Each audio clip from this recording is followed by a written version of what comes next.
Good afternoon and welcome to Deakin Stadium for Finals Football Round 3. Two huge matches here live on Bar TV Sports. I'm Russ Gibbs, your commentator, joining me for an afternoon of football on a sun-drenched balcony top here at Deakin Stadium. Sun's out, tequila's on the PA, Russ. Where else would you rather be, mate? The dulcet tones of Frank Keisha. It is a beautiful afternoon, isn't it? I mean, we've had some afternoons here this season. We've mentioned it's getting warmer and warmer. I guess this is what we get for having a season that's been delayed. Yeah, it's perfect. Perfect conditions. The ground's in really good nick again. You know, they've had another 2 games here earlier today, and it looks in spectacular condition, and looking forward to the next 2 matches. It feels like finals football, doesn't it? It feels like a day for finals football, and we've got 2 huge games. The first one will set the tone for the second one, of course. Gungahlin United versus Tigers FC first up. This result will obviously then dictate whether or not Canberra Croatia versus Balcony United has anything on it. Yeah, and you just get the feeling that it's going to have to. It's, you know, there's Gungahlin need to respond after their last few poor showings, especially last week against Canberra Croatia on this pitch where they were soundly beaten 5-0, and obviously Tigers, who pretty much overcome like a lot of adversity to get over the top of Belconnen 2-1 last week, and put themselves in the picture for a grand final berth. Tigers have 1 win, 3 points. Gungahlin United have 1 point from their 2 matches. So a Tigers win puts them into the grand final. Gungahlin need a victory. Anything less and they're gone. Correct, and even with the victory, they're still relying on Belconnen to slip up to Canberra Croatia, and because obviously goal difference is going to play against them. It's going to be a big afternoon of sport. Under 23s results from this morning: Balcony United 3, Canberra Croatia 1, and Canberra Olympic 1, Monero Panthers 4, which means Balcony United will play the Panthers in the under 23 grand final next week, which I understand we'll be doing ahead of the grand final. Okay, I haven't spoken to you about that yet. No, okay. Drop this one on you now. Thanks for letting me know. If the wife's watching, I'll be unavailable. When do we play? It's just prior to the grand final next week. No, I'll be out a bit earlier. That's match 3. And I've got to learn another 20-something names, I guess. It's match 3 of a big weekend next weekend. The WNPL Reserve Grade Grand Final kicks off the day, and then it's WBA NPL Grand Final time before the under-23s and first grade men's. Right, let's have a look at the 2 teams, Frank. Gungahlin United to start with. 3 changes from the side which were thrashed 5-0 by Canberra Croatia last week. Unsurprisingly, the main one, Jack Green, comes back. Tom McLaughlin into midfield and Misko Nalmoski up front. It's the familiar 3-4-3 formation. Josh Laguda in goal, Buddy Abbas, Lachlan Griffiths and Jack Green across the back. Josh Gillespie, Tom Milicevic, Tom McLaughlin and Jeremy Habtemarian in midfield. The front 3, Nalmoski alongside Michael John and Felipe Bernardo Madrid.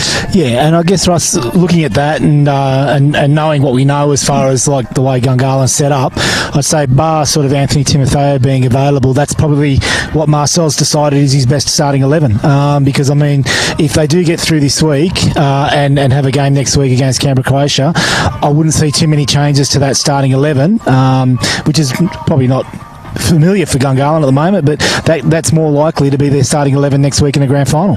Plenty of quality on the bench as well. Nick Latchin, Samuel Habtemarian, Zach Barbatano, Liam Walsh and the goalkeeper Gabriel Asinga. So lots for Marcel Munoz to call upon if needed. Absolutely, and I mean, he's got his player of the year last year in Rathjen on the bench. Barbatano and Sammy Habtemarian have both been really effective off the bench, but young players coming through the ranks, and both are established first graders now, who I thought have made a bit of a difference when they've either started or been playing. So still some questions there for Marcel, and I guess with Timotheo potentially coming back next week, he's got even more questions to answer if they do manage to get through. But it's a very good lineup. Ryan Grogan's Tigers line up with what we think is going to be a 4-1-2-3 formation. Jacob Cole in goal. Back 4 the same as last week. Mariana Canavesia, Lawrence Redmond, Tony Spaseski and Christian Junner across the back. The one change, Gabe Gold comes in for Nathan Medjic, who rolled his ankle quite badly and is out for the season. Goran Jozefowski and Michael Kitter in front of them. The front 3, Sam Whittier, Mark Shields and Hussein Faresh. Yeah, and big loss there, Nathan Medjic. I've got to be honest with you, Russell. Last week when I saw Lawrence Redmond's line up, I was really actually happy for him, and to do the job that he did, bouncing back after being dropped and substituted in the previous games. I think that's a really big tick in the box for Lawrence. That he burst onto the scene as a state league player coming into NPL, at probably the first time he'd been dropped, and to come back and play the way he did, I think he showed a lot of character. Youth on the Tigers bench: Martin Crowe, Marcus Gudisic, Daniel Grove and Dylan Prime called up from the under-23s for this one. The experience provided by Alex Olorigby, who came off the bench to notch what was a typical Alex Olorigby goal. And speaking to you earlier, Russ, I know you're just waiting for Dylan Prime to get on. I'm sure his family and friends are as well. I've Absolutely. got so much lined You've up. got so much ready to go. Just bring him on. Don't wait. Bruno Kell in the middle. No coffee for Frank today with Bruno because he's refereeing, unless you did that before. No, we're planning a weekend away, maybe. That's at the Blue Mountains or something.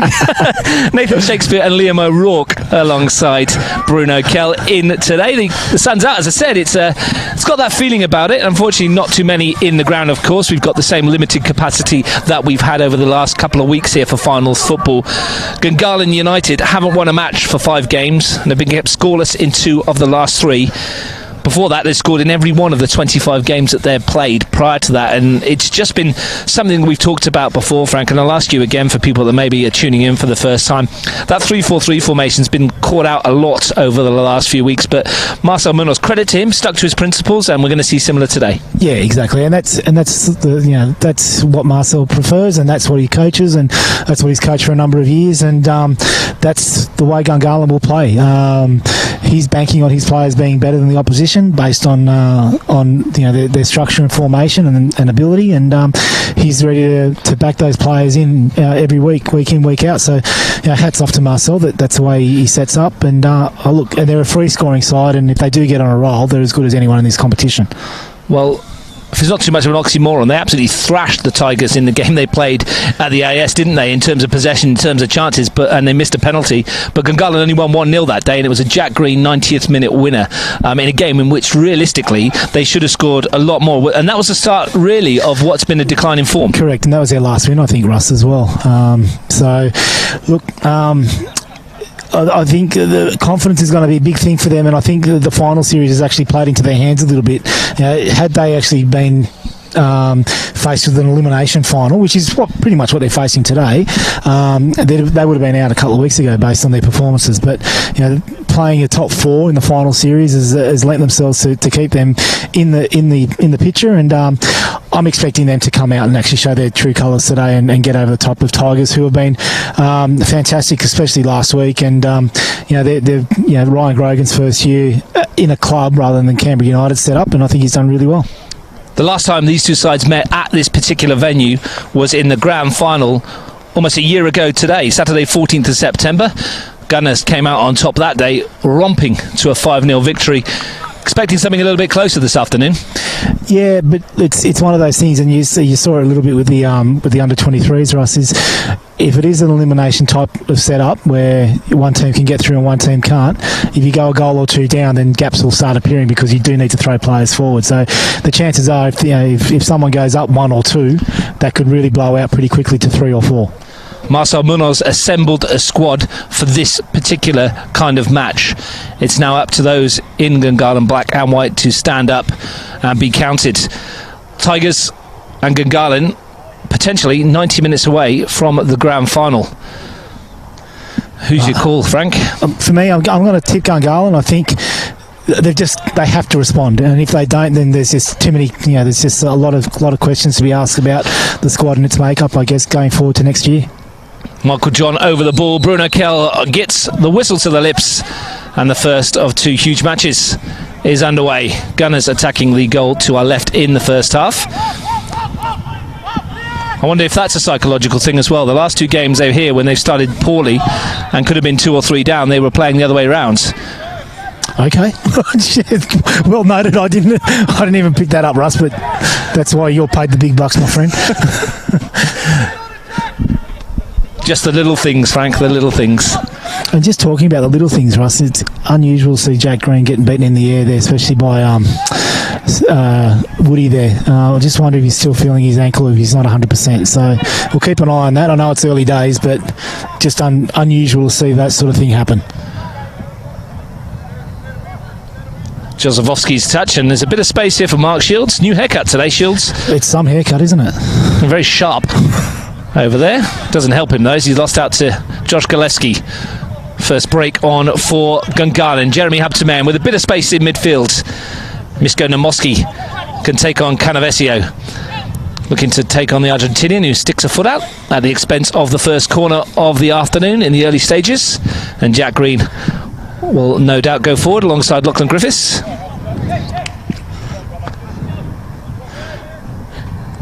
Nomoski and Habtemariam over the ball, looking for that short corner routine they've tried a few times this year, and they've done exactly that. Bernardo Madrid came to meet. Nomoski goes down in the box. Whacked clear by Gabe Cole. Variation on a routine there. Yeah, and they've got a few of those that they play. Probably a bit heavy on the touch there, Felipe Bernardo Madrid. I'm fully expecting Gillespie and Habtemariam to just excel. I don't know why. I just got a feeling that in these sort of conditions, the sun's out, perfect conditions. I just feel that those sort of players will come to the fore. And Gabe Cole's got a very big task in the middle of that midfield as a holding defender when he's played predominantly this season in defence. Ball forward from Tony Spaseski. His fifth game in 3 weeks, Tony Spaseski. Backed up the last fortnight for first grade and reserves. And I think Gabe Cole wouldn't be much shy of that either, Russ. Well, he played 90 minutes last week as well in the under-23s. McLaughlin to John. Look at the twist and turn and find Gillespie. Christian Junas there, heavily strapped right thigh for him as well, or knee area. Did speak to Ryan Grogan beforehand. He said it was the case this week of strapping up most of his players and getting them through. Very light sessions for a few of them. Yeah, I think it's funny, isn't it? Even with a shortened season, come this time of the year, there's just so many players carrying knocks, and no one's ever going to be 100% at this time of the year, I don't think, Russ. Green bringing it forwards. Nomoski. Habtemariam tried to force it through Canavesio. It's made its way to Nomoski. Green steps away from Kitter. McLaughlin, Habtemariam, typical Gungahlin possession. Abbas, Bernardo Madrid, Gillespie, Bernardo Madrid, Milicevic just prods it wide to Nomoski. Looks to load it into the box, and Spaseski hooks it over the bar for a corner. Confident start from those in black and white. Yeah, a lot of keep ball there, but you can hear the Gungahlin players talking about moving the ball quicker, and I think that's going to be a key to breaking over this, open this Tigers defence. Russ, is the quicker they can move the ball, the quicker they can change direction, then the more opportunities they're going to find to get some space in behind.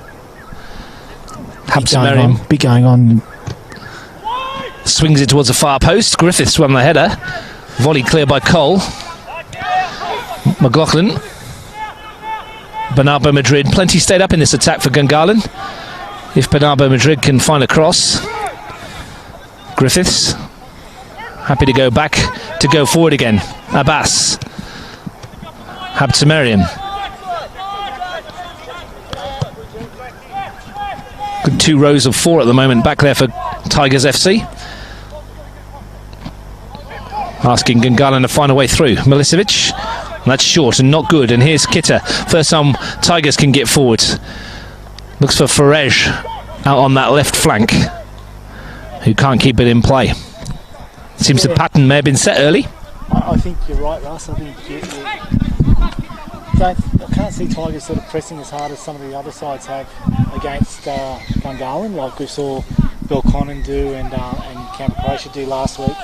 So I think they're going to be spending a large part of the game in the Tigers defending half by the looks of things.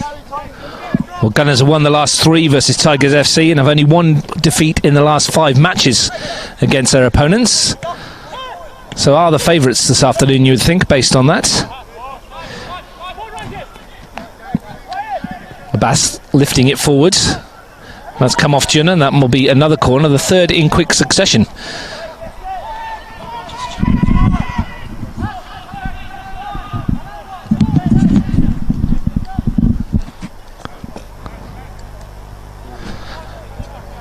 Habtemariam with the corner.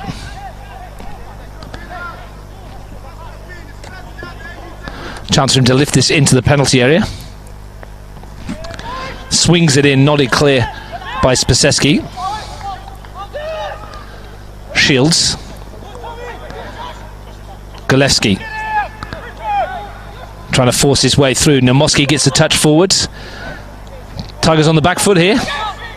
Gillespie. And Jozowski can bring it away. Yeah, so as you said, Russ, I think a lot of this is going to be back and forth in the Tigers' half, and we'll see how it goes from there. But I think Gungahlin are well and truly on top early. Free kick to the Gunners. Foul on Lachlan Griffiths. Chance for him.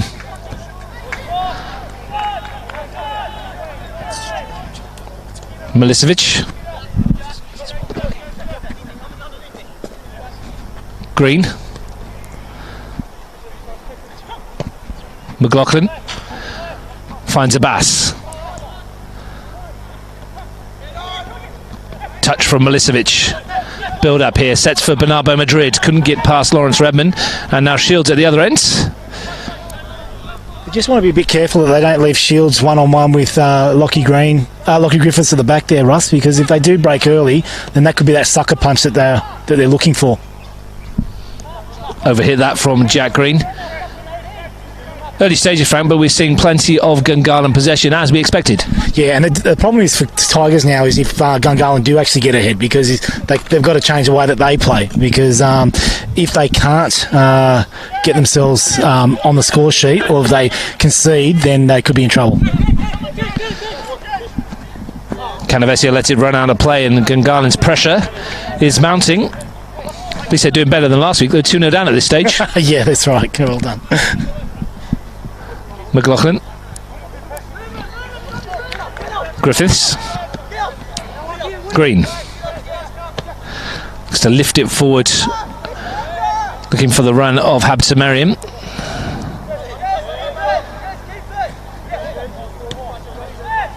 Milicevic.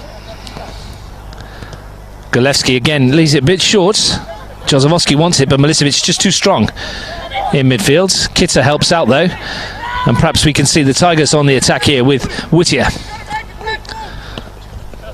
Gives it away though, straight away to McLaughlin, and the Tigers just can't keep any ball at the moment. No, they can't. It's been a good start from Tom McLaughlin especially, I think, Russ. He's broken up a lot of attacks.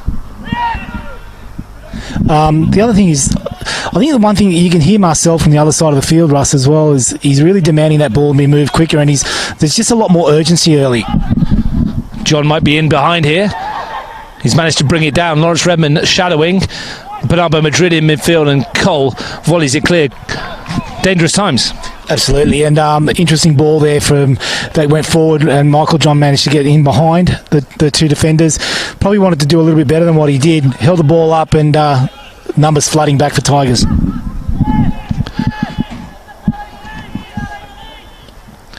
McLaughlin. Habtemariam on the edge of the penalty area.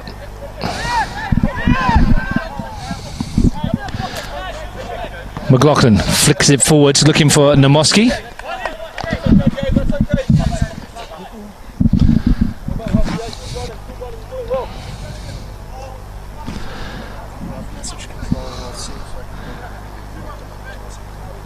Tigers with the throw. Apologies if you're having trouble hearing Frank Case at the moment. Got a few technical difficulties, so we're sharing a microphone at the moment. Socially distantly acceptable though, Frank. Yeah, at least it's not headphones this week, Russ. We could have been in trouble otherwise. Here's Abbas at the back to clip it forwards. Juna though is in the way, and he'll just volley that down the park. And Gunners controlling all the possession and territory at the moment. Tigers cannot get a foothold. No, and I think that's a good ball there from McLaughlin to get into Habtemariam. That's the sort of ball that they'll want to look for. The long ball from the Bass straight won't impress Marcel too much, I don't think. Plenty of possession, not many chances.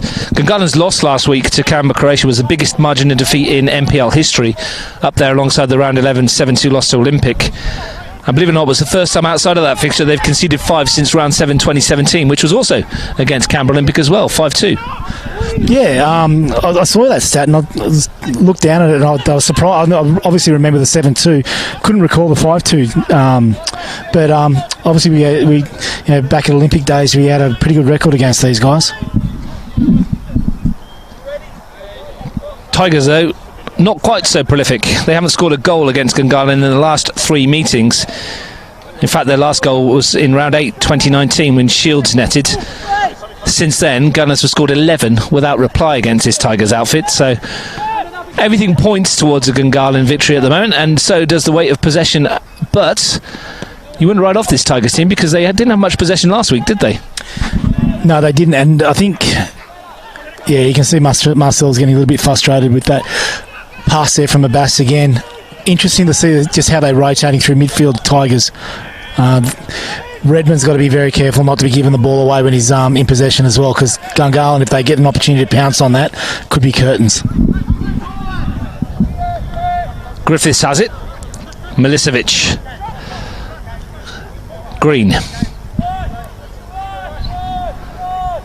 12 minutes gone, live on Bar TV Sports. No goals between this pair.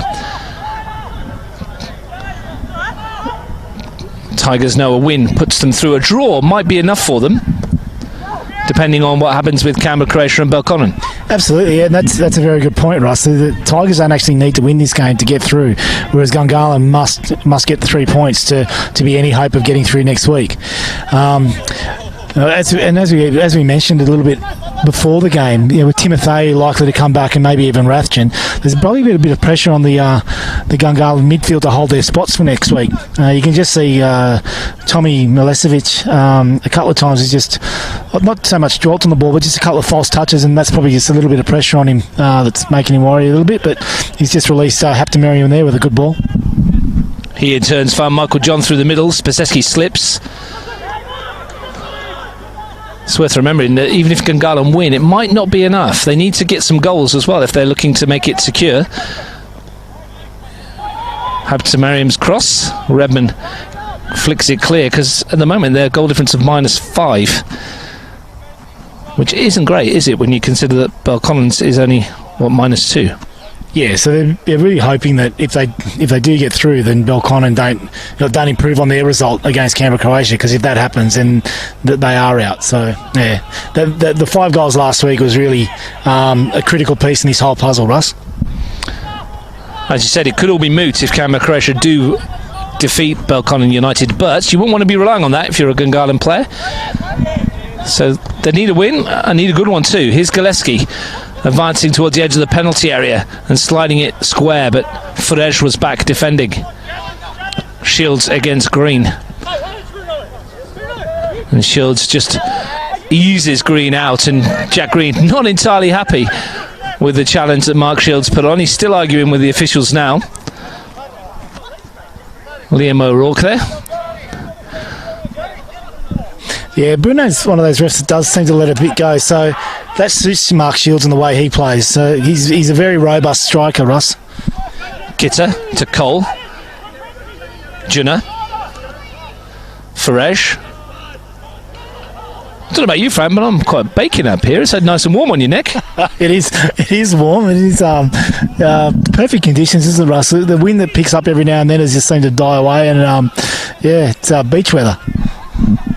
Wonder if that'll have something to do with the way the game's played this afternoon. Haptamariam was fouled by Christian Junna. And you can just see Jeremy Haptamariam really starting to get into this game, Russ. The more and more this game goes on, the more and more he's seeing the ball. Namoski, chance for him to square it up to Gillespie. Danger times for the Tigers again. McLaughlin overhits that one though, and it should be easy for Jacob Cole. Plenty of possession for Gungahlin. Just a reminder, 3:45 this afternoon, you can hear myself and Frank Casey. Canberra, Croatia versus Belconnen United tomorrow. Couple of games, Canberra Olympic versus Monero Panthers, Woden Western versus Tuggeranong United. The return of Steve Fortrell behind the mic. Good to have Steve back. Yeah, it's great. It gives me a day off, and I think a lot of people are looking forward to it, and a lot of comments on social media, which is great to see. And he's been a stalwart of Canberra football for so long, and it's really nice to see him back on behind the mic. There's a card coming out here for Gabe Cole. Bit of a silly one. Why he didn't seems to be a fairly pointless exercise that for Gabe Cole, considering where he is on the field as well. Yeah, so it was a short free kick, and they they got into bite, hook, line and sinker, pretty much just stand in front of the ball, kick it into him, and it's a very cheap yellow card for someone who's playing defensive mid. Yeah, long time for him to be sitting on that yellow. Especially when you've got Gillespie and Jeremy Haptamarian running at you all day. He's one mistake away from bringing him down to 10. They were down to 10 here a couple of weeks ago against Canberra, Croatia. Greens found Nomoski in a pocket of space. Milicevic, Bernardo Madrid's peeled wide to try and go at Christian Junner here. Felipe Bernardo Madrid into the area. Direct runner, isn't he? Loves to take people on. He does, and he's probably one of the few actually in the city that will really attempt to take players on 1v1 constantly. There's a couple of others, your Popoviches and your Dominicis of the world, and there's a few like that, but not that many that do it as effectively as Felipe. 3 goals this season for Felipe Bernardo Madrid, all 3 of them at Deakin Stadium. Couple last week, the week before I should say, against Belco, including one from the penalty spots. Spaseski sweeping it forward, looking for Whittier. Should be easy for Green. Redman, Canavesio, when he's presented that to Nomoski. Galevski, only Michael John in the middle at the moment. Bernardo Madrid forced backwards. We'll nibble at him there by Farage. I think Tigers really need to get Goran Josefovski on the ball, Russ. Hardly seen him so far in this game. He's mainly been just using defensive duties and just closing things down. They need to get him on the ball. You've barely mentioned him 18 minutes in. Barely mentioned any of the Tigers as an attacking threat. The weight of possession and territory has been significantly in favour of Gungahlin. Nothing to show for it yet though. Maybe now as Green finds Michael John. Looks to turn away from his marker. Low centre of gravity. Forced all the way back though to Abbas. Good defending from the Tigers. Bernardo Madrid. Milicevic. Green. Nomoski. Galevski. McLaughlin. Patience for Gungahlin. When you're chasing the ball around though, Frank, concentration is paramount, isn't it? Yeah, and the longer the game goes, the less likely that concentration is going to be to last. And just a free kick here to Gungahlin. I think the one thing that Ryan Gray can be really happy with, Russ, is the times that Gungahlin are getting the ball at the top of the box, they're either receiving the ball with their back to goal or surrounded by yellow shirts. There's going to have to be something that changes for that to break open. Another set piece for Gungahlin. Good position here for Haptamarian to lift something into the penalty area. Swings it in, but that's way too close to Jacob Cole and a wasted opportunity. They've had 3 or 4 corners now and a free kick, unable to find a way through. Shields will challenge with Abbas. Milicevic has trodden on the ball and gets away with it, or has he? Josefovski, and Shields was in acres of space there. And that's exactly what I was talking about. A bit of pressure there on Milicevic and Abbas, and a false touch, and they were almost in just with a overweighted pass there from Josefovski. John got it to feed again. Couldn't find a way through. And we're set into this pattern again of Gungahlin possession, and Tigers playing with whatever they can on the break. That's McLaughlin looking for Bernardo Madrid, but that's well done by Christian Junner. And Ryan will be happy with that. So if Gungahlin are reverting to long passes, and as good as Tommy Mack is, even so, and he'll pick a pass, better than most in the city. Ryan Gray will be happier defending that than the short 1-2 combinations at the edge of the box. Milicevic and Abbas trying to work a way out for Haptamarian, who runs it into touch. Farage gets on with it quickly. Josefovski can't keep it in play, and it will be a Gunner's ball. Saw a bit of frustration here with Gungahlin last week, didn't we? When they were behind, there was stuff going on off the ball. There was little undertones as well. Yeah, and I mean it's going to happen regardless of which club it is. And I think the interesting thing for both these clubs is whoever scores first is just a reaction to the club that goes 1-0 down, Russ.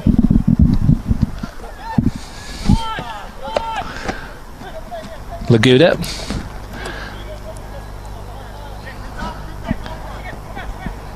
Ball spread wide to Abbas.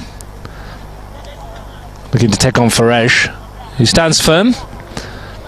And that's broken for Shields. Now, can the Tigers construct something as an attacking force? Farej taking on Abbas, and Abbas shows great strength again.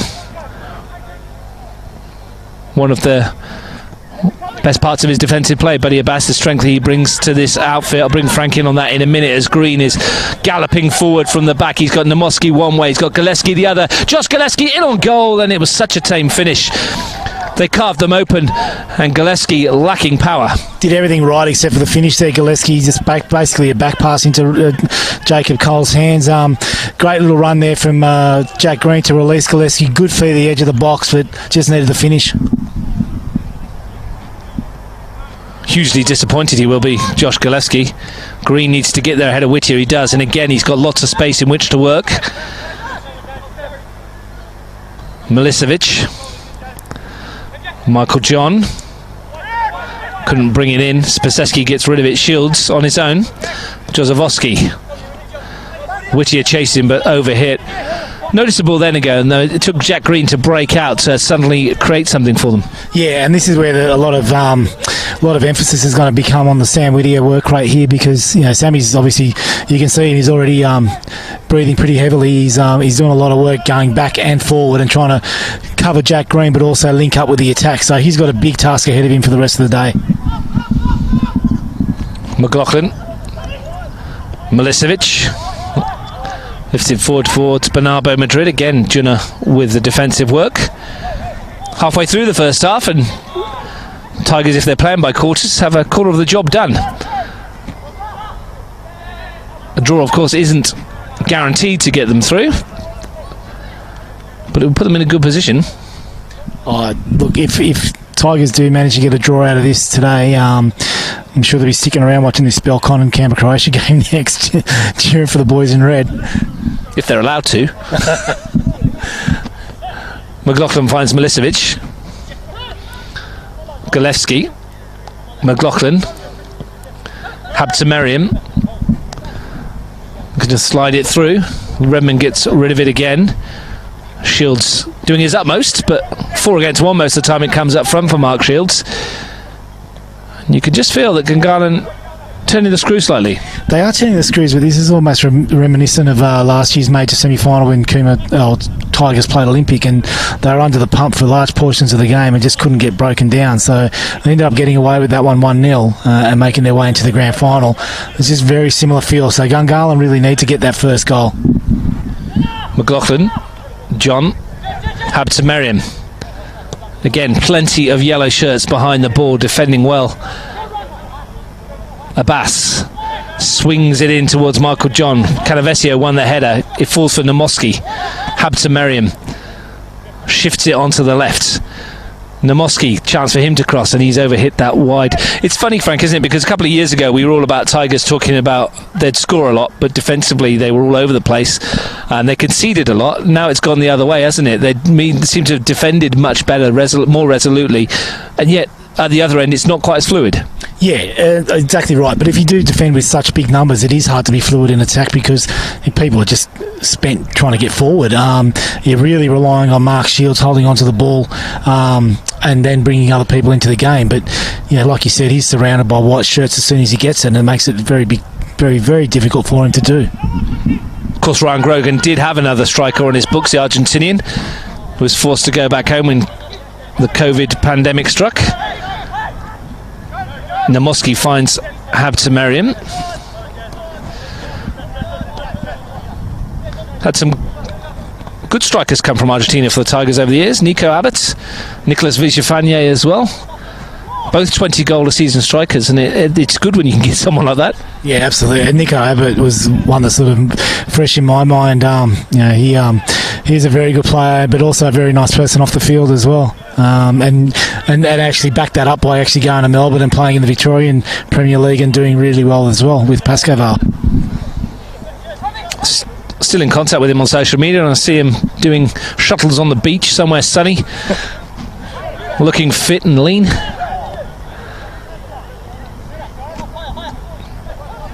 Not many shuttles for us up here. No, nothing of the sort. Tommy Mack's getting more and more into this game as well. He's a really important cog in this machine of Gungahlin. His ball forward to Nomoski. Brings Green into play.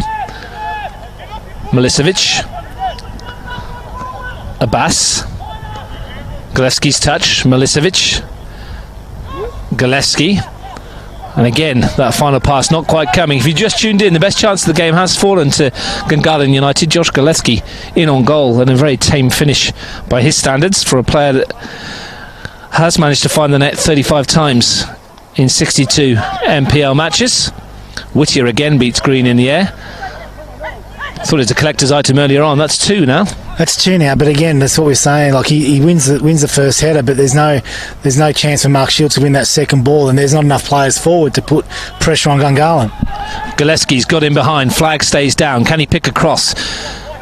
Again, overhits it slightly, but Habtemarian can recover. Jack Green has come forward to lend his support, as he always does, bursting into the air. That little bit of acceleration and the left foot hit as well. And again, Jack Green introducing himself into the front third seems to be the way that Gungahlin can open up this Tigers defence. Yeah, so him getting forward means that Whittier needs to get back and defend. But even so, like just looking back at halfway, there was Mark Shields surrounded by 4 players from Gungahlin. So even with Jack Green getting forward, it's not actually creating an extra number. It's just asking a different sort of question. Yeah, we've yet to see much of the midfield duo of Jozefowski and Kitter. Or indeed, the Tigers' front players. There's a chance perhaps now, though. Free kick on the halfway line. Gabe Cole is entrusted with it. Yeah, and that free kick will disappoint Marcel. Tommy Milicevic getting up and sort of putting a shoulder in. But to be honest, I think this is probably going to disappoint Ryan Grogan playing the ball back from that free kick when there's a chance to go forward. Michael John, chance to take on the Tigers' defence. Trying to force his way through, and he's found Gillespie on the edge of the penalty area. He tries to bundle his way past Canavesio. Nomoski has it. Habtemarian, and that should be a foul by Hussein Faresh. Yeah, I don't know what Tigers are complaining about there. It's a definite foul. Yeah, I'm not entirely sure what the argument's about there. Again, it was noticeable, Frank, just before they take this free kick. When Michael John got that and turned and looked dangerous, all of a sudden there was 3 or 4 players back very quickly. I'll bring you in on that in a second, just as Tigers have gone quick. Green fires it across the 6-yard box. Paseski back defending well again, but it's noticeable how quick they get back. Absolutely, and that's what we're saying. So I think if Ryan Grogan and his side continues in this vein, it's just going to create more and more frustration for Gungahlin. That first goal is key to this whole game, Russ.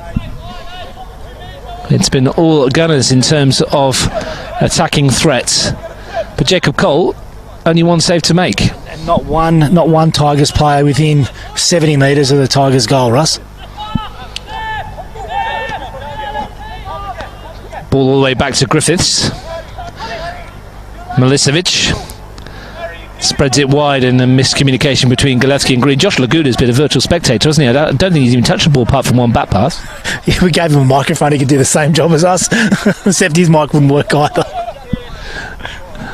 Yeah, I hope you can hear Frank. We're trying to swap the mics around so you can get his expert comments in. Kitter finds Canavesio, who lamps it forward for Shields to chase. Griffiths, the man back, and Jozefowski in support. Lachlan Griffiths does well, and there is Laguda brought into play. McLaughlin. Gillespie. And then tries to find Michael John in behind here, and that's a good stretch from Lawrence Redmonds. And he defends well again to get the Tigers off the hook. For a second, it looked like Michael John was in. Yeah, he's had a few opportunities. It looks like he's getting in. I'll be interested to see if they try swapping him and Felipe every now and then, just to see if they can change things up a little bit. Canavesio right by the corner flag. Bruno Kell making sure that he doesn't steal any metres, which he inevitably will do anyway. Kitter brings it down. Jozefowski's there. Kitter away from Nomoski, then away from Habtemarian, and then straight through Jack Green, who felt that one. And it's interesting because he'd already had the free kick given to him, so it was almost a free shot, wasn't it? I'm wondering if that's the ankle that he got injured last week. Oh, the week before. Well, even if it isn't, I think that he's going to feel that. He's still down. He said he did feel it. Now, Jack Green is pointing out that the mark on his ankle, I think, where Kitter went over the top there. There's a card coming out here for Michael Kitter as well, I believe. Someone's getting a card, and I thought the free kick went Tigers, didn't it? Yes, the Tigers get the free kick, and Kitter gets a yellow card for the foul. Almost.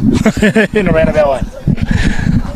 The second Tigers player to cop a yellow card. It was a very forceful challenge. It's the third time Michael Kitter's been booked this season. It was quite forceful, wasn't it, on Jack Green?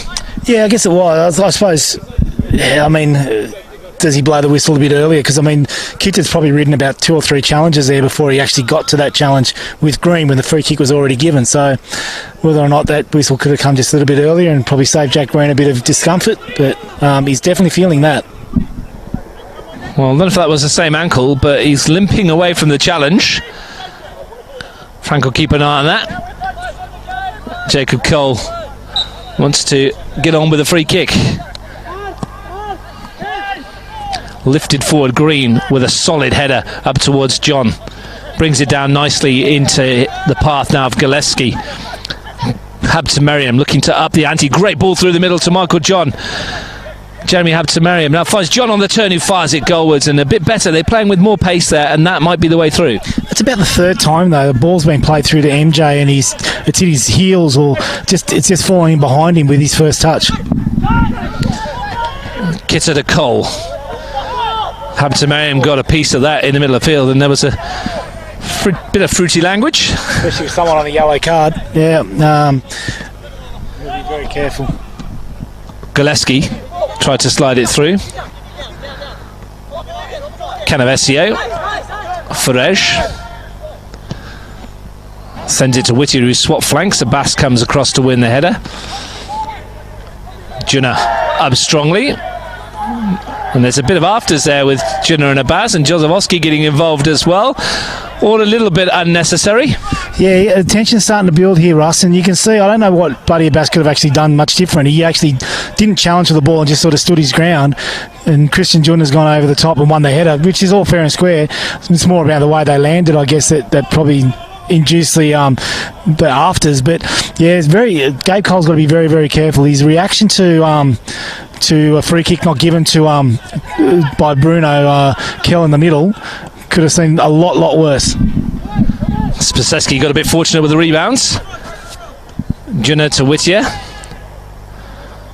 Loses out, and here's Milicevic, can stretch the legs.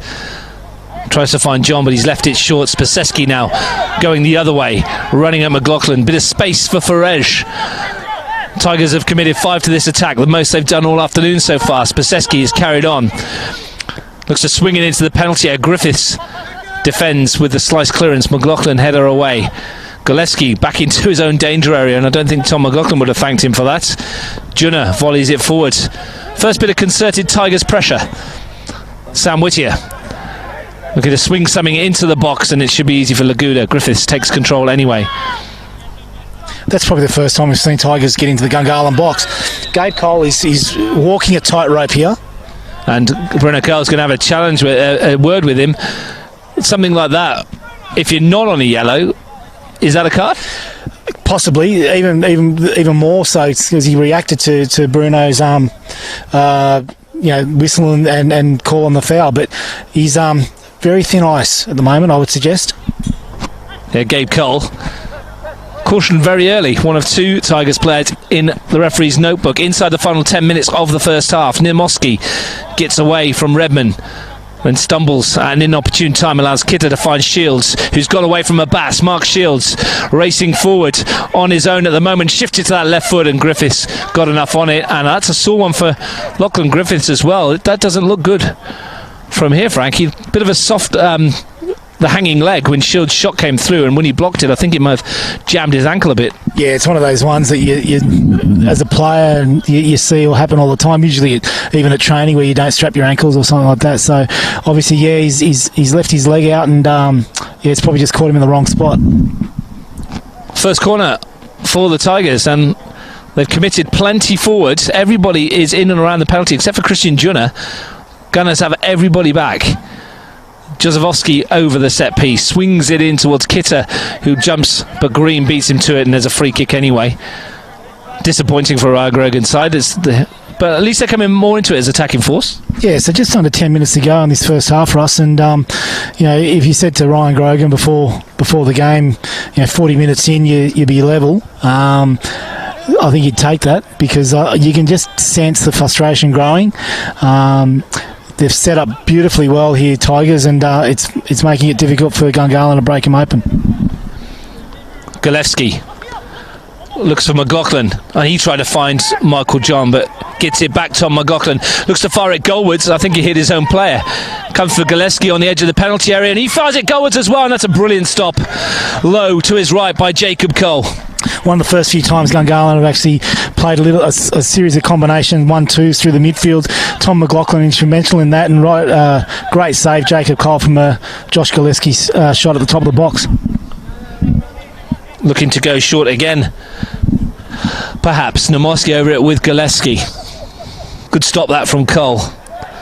Namoski is left to lift it into the penalty area, and up comes Jack Green challenging with Cole, and he's rather clattered the goalkeeper. Fairly easy one there for Bruno Kell. Yeah, and I think, they're both feeling the effects of that, and I think Jack Green's pretty sore as well as Jacob Cole. Both critical players in the scheme of things for both their sides. Both down, getting some treatment. Good time to remind you of what else is coming up this weekend. Canberra Croatia versus Belconnen United this afternoon, 3:45. Tomorrow, bottom four final series at Canberra Olympic v Monero Panthers, Woden Western versus Tuggeranong United, or, if you fancy, WMPL semi-final doubleheader at the Riverside Stadium. Canberra Croatia versus Canberra Olympic, Gungahlin United versus Belconnen United. Two attractive looking ties out, Frank. Yeah, obviously, I've got ties with Canberra Olympic from previous, so really good to see the work that they've done there to get their side in the top four of the women's competition. I know they've signed a number of really good players there, as the Sykes sisters, and obviously a great job there by Andrew Woodman to lead his side into the top four. Jerry McGann, Matt Nicoletti and Lachlan Roberts will be able to take you through those games this tomorrow afternoon. Or you can join myself and Frank for the bottom four final series in the men's NPL. And we'll all be back here next weekend for grand final Saturday. 4 matches, women's reserves, men's under 23s, and then first grade in both men's and women's. Feast of football on Bar TV Sports. Foul by Juno on the back of Michael John. We're 6 minutes to go. And that change that I spoke about before, Russ, has just happened as well. It looks like Felipe's coming through the middle now, and Michael John's gone more onto that right wing. That would, I think, the one thing interesting now is to see how Felipe's pace and how Redmond and Spasevsky handle that. Green looks for Griffiths. Milicevic. Abbas using the full width of Deakin Stadium. McLaughlin allowed to turn and bring it forward. Not much pressure on him. Habtemariam clips it in. It's a weighted one towards the far post, and Canavesio was there with an important header. Created a couple of openings. Jacobs Cole's made 2 decent saves. Yeah, both from Josh Gillespie, and he's really standing up for the Tigers. Gungahlin looking to end the half on a high. 5 minutes to find a goal. Remember, a point not good enough for Gungahlin United, who won the grand final last year. They need all 3. Griffiths, Milicevic, Abbas looks to take on Whittier, who's back there defending, but he's got the better of him here, Abbas, and then wins his team yet another corner. Jack Green may as well stay up there. Yeah, probably not Buddy's go getting forward, but he's done a really good job there to actually create the opportunity for himself to get a corner. The work rate of Sammy Whittier today is going to be phenomenal. You'd love to see if he's GPS'd up just to see what sort of ground he covers. Namoski with the latest set piece, the left foot in swinger. Green on the far post, Griffiths on the penalty spot. Bernardo Madrid there too. It's going to find its way to Griffiths, who wins a header, and Bernardo Madrid was inches away from connecting on the back post. Maybe not quite what they worked on, but wasn't far away. No, just noticeable as well, Russ. Just a couple of guys are just slipping over a little bit, and just even at that corner, I'm not sure who was marking Lockie Griffiths, but just a bit of a slip before the corner came in, which allowed Griffiths to get the free header. Just got too much on it for Felipe to get on the end of that and maybe nod it towards goal at the back post. Looking at game changers for Gungahlin United that they can bring on Sam Haptamir and Zach Barbatano, obviously two that could change the complexion of the outlook as well. Both attack-minded players and both with an eye for goal. Correct, and they also bring a lot of youthful exuberance. I think, Russ, it's noticeable a couple of times over the course of these last few games when they've come on, just the whole side's lifted. Well, Marcel Monos might as well throw the kitchen sink at it in the second half if it doesn't change the scoreline at the moment. As we mentioned, the point not good enough for Gungahlin. Spaseski back defensively. They might feel that they've done enough to be ahead so far, but they're not. No, and realistically, I mean, all the possession and all the all the play being in the opposition territory counts for very little right at the minute. McLaughlin finds Namoski.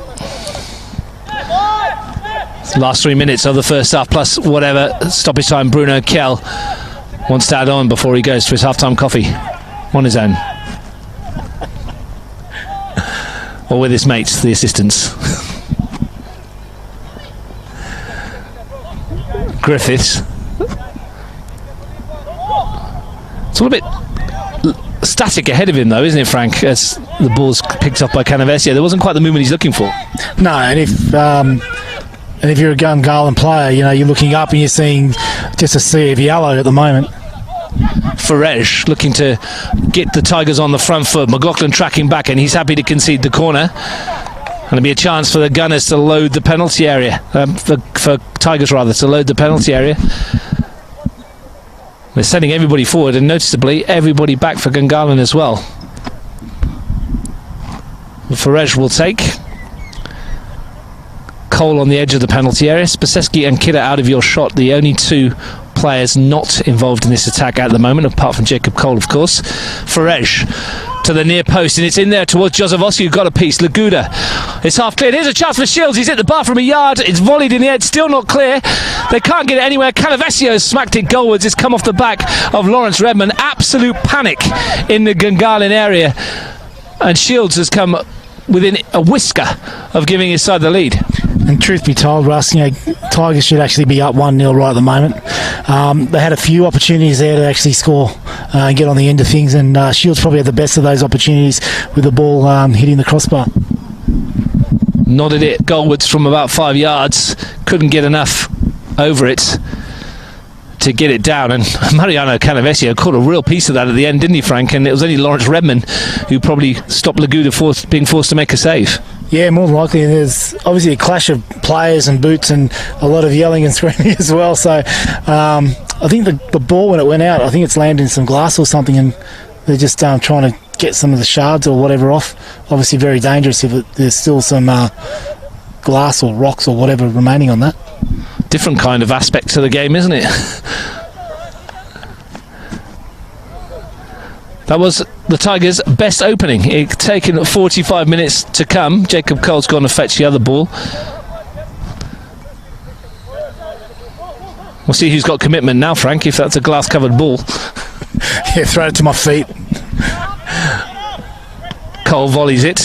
It's come off Namoski. Habtemariam will try and bring it forwards. Bernardo Madrid up with him, but a long way away at the moment. Habtemariam's good pick out, though, to Galevsky as we go into stoppage time. It's fallen for Milicevic. Bernardo Madrid on the turn. Namoski with a curler. Blocked by Kitter. Galevsky in the box. McLaughlin in with Kitter, who stands firm. Now Josevosky can bring it away. Kit left it short for Kidder, who's got there. Showed a bit more aggression than Buddy Abbas in that challenge. It's taken the Tigers 44 minutes to come alive. And that was almost the break that the Gungahlin were looking for as well. There was a real shooting opportunity there for Misko Namoski, who was looking to curl at far post and just blocked. And I'll be interested to see how Felipe handles this centre forward position rather than the wing. Farej, and that's a poor foul by Misko Namoski, who's going to pick up a yellow card. A very easy decision that for Bruno Kell. And Farej felt it though. bit cynical. Yeah, it's to be honest, I mean, Misko's one of those guys that have been around for a long time, and that's not usually one of the things that's in his locker, but he hasn't missed there at all. Taking one for the team, proverbially, after turning the ball over. And it will be the Tigers in stoppage time who will finish with a flourish. Goran Jozefovski over the ball. Can they cause the havoc that previous corner did? No doubt Jozefovski will lift this into the penalty area. Gabe Cole's jogging forward to join the attack now. Tony Spaseski as well. Jozefovski telling Hussein Fresh to go on. Looking to deliver.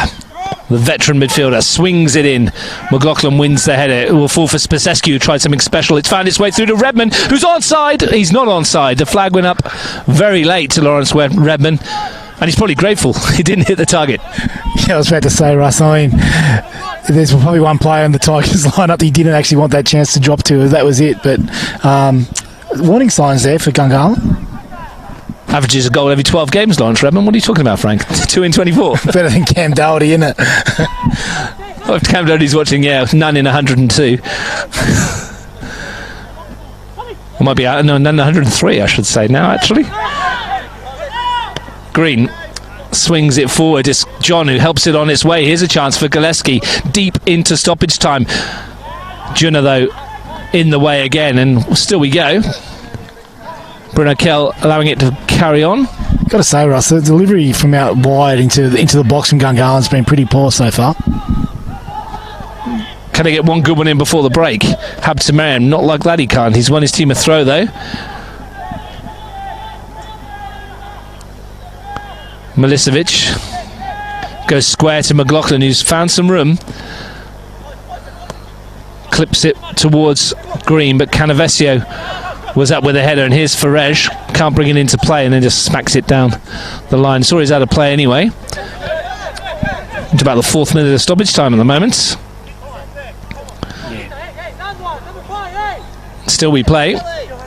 We did have to wait a little while for that ball to get retrieved, and a couple of injuries as well, Ross. So probably last minute, I'd say. Is there one final chance for Gungahlin before the interval? No, there isn't, as Bruno Kell brings the first half to a close. And Frank, a first half in which most of the possession came the way of Gungahlin. There are 2 really good chances with Josh Gillespie. The first a very tame finish, second a good save from Jacob Cole. But we did see the Tigers briefly as an attacking threat, and Mark Shields hitting the crossbar, the closest they've come. Yeah, Ross, and the thing is for Ryan now, he's 45 minutes closer to what he's hoping to achieve, and there's every reason for him to be positive in this second half and hopefully get the result that he wants. You know, they started to show some real signs at the back end of that half where they can actually get forward and create opportunities, and it only takes one to put themselves in a grand final.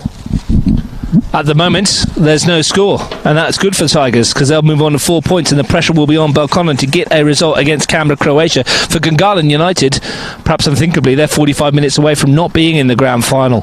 Can they turn it around? Well, you'll find out here on Bar TV Sports a little bit later at half-time here at the interval at Deakin Stadium. It's Gungahlin United 0, Tigers FC 0.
Welcome back to Deakin Stadium for the second half of this top four finals match, a crunch game, Gungahlin United versus Tigers FC. I'm Russ Gibbs commentating. Joining me, Frank Keisha, as he did in the first half. We're still on the one mic. We got a bit of technical difficulties, so we'll be passing it backwards and forwards, so forgive us if it's not quite as fluid as it normally is. Frank, decent first half. Gungahlin had more of the possession and more of the chances. At some stage, they're going to have to twist, aren't they? Yeah, I mean, right at the moment, Tigers are cheering. They're getting what they want. They've got parity. They've got the point that they want. They're 45 minutes away from a grand final. It's all for Gungahlin to do. And right at the moment, even though Gungahlin have been dominant territorially and with possession, Tigers are in the box seat. And looks like we've made our first change too, Russ. Looks like Sammy Haptamariam's on for probably Misko Namoski by the looks of things. And that, I'm not sure if that was through injury or maybe the risk of another yellow card, but interesting call that. But bit of energy that we spoke about, Russ, that the young guys bring off the bench in Haptamariam and Barbatano. So this is where we stand as we wait for the start of the second half. A draw, if it stays the same at the moment, Tigers would go to 4 with a -2 goal difference, and having scored 2 goals in the final series, which would mean that Belconnen would need to win by 1-0. Because then they would go to -2, but they would then have scored 3 goals in the final series, or 4 goals, I should say, and that will be enough to get them through on goals scored. Very simple, eh? I'm glad you've got that worked out. Hopefully there'll be some goals in this one, and that'll make that one all moot. It's Gungahlin. What we do know is that the Gunners have to score, and they have to win to put any sort of pressure on Belconnen United in the next game. Jozowski brings it wide. Abbas gets there ahead of Farej. Bernardo Madrid looking to take on Michael Kitta. Gillespie and Bernardo Madrid exchanging passes. Milicevic invites McLaughlin to take it forward. Jack Green joining the attack. Lifted in. Spaseski gets rid of it. Green on the pieces. Bernardo Madrid looks to slide it into John. It's a good ball. It's going to find Sam Haptamariam. His first touch of the ball is a strike at goal, and Jacob Cole forced into a save. Yeah, not sure the ball was actually meant for Sammy Haptamariam, but gee, got on the end of that at the back post, and that was a really good chance. And another good save there from Jacob Cole. He's racking them up as well. First corner at the start of the second half. It's taken 90 seconds, and it's ended as the first half began with Gungahlin on the attack. Haptamariam with the corner. Goes short to McLaughlin on the edge. Finds Gillespie. Looks to force it through to Griffiths. Didn't work that one. Abbas. Griffiths helps it on its way. Kitter's there. Again it falls for Green, who lifts it towards Gillespie. Junna, though, just smacks that out of the ground. That's into the houses and someone's garden. That might have actually ended up in my place at Garran, Russ. The corners are really interesting for me at the moment because with Gungahlin throwing so many men forward, the chances are if they don't get a strike on goal or the ball breaks and Tigers get away, they've got pretty good numbers going forward here, Tigers. Abbas can't keep it in play. It's a Tigers ball. Reminder, 3:45, Camera Croatia versus Belconnen United. Camera Croatia already in the grand final. As it stands, Belconnen will need a win to join them. Plenty might happen in the next 45 minutes. Tigers have won 4 of the 11 meetings with Gungahlin in the NPL, and they've kept a clean sheet in 3 of those victories. Another clean sheet today will go a long way to helping them return to the grand final. McLaughlin's ball a bit too heavy. Do you feel that Tigers will have a little bit of unfinished business from last year as well? They not the finish they would have wanted to the season. Oh, look, I guess the players that are back from last year will probably feel that way. I think someone like Jacob Cole especially, who, you know, he had his grand final cut short last year with the red card, and, you know, people like Shields and Jozowski, who have been at the club for a number of years, will feel that way. But, you know, there's some new players, there's some new blood, Sammy Whittier and Gabe Cole and these sort of players who will be looking forward to it, I guess. And look, I don't think the expectation right at the moment it would have been there. I think over the previous years, Tigers have had probably bigger expectations of their squads, but I guess the other thing is interesting is whether or not you reckon Negic was out for the rest of the season, whether or not he could get up for a grand final if needed. Milicevic sweeping the ball forward. Galevsky is the target. Two Tigers with him. It's back to Bernardo Madrid. It's opened up briefly, but his touch was slightly heavy, and Gabe Cole has come across to deny him. Lovely ball from Milicevic.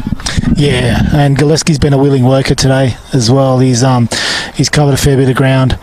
But like we said, Russ, I mean, we're talking about grand finals. There's still 40 odd minutes to go, and a lot of water to go under the bridge before we talk about grand finals, I guess. Galevsky with the corner, who's had the two best chances for the Gunners.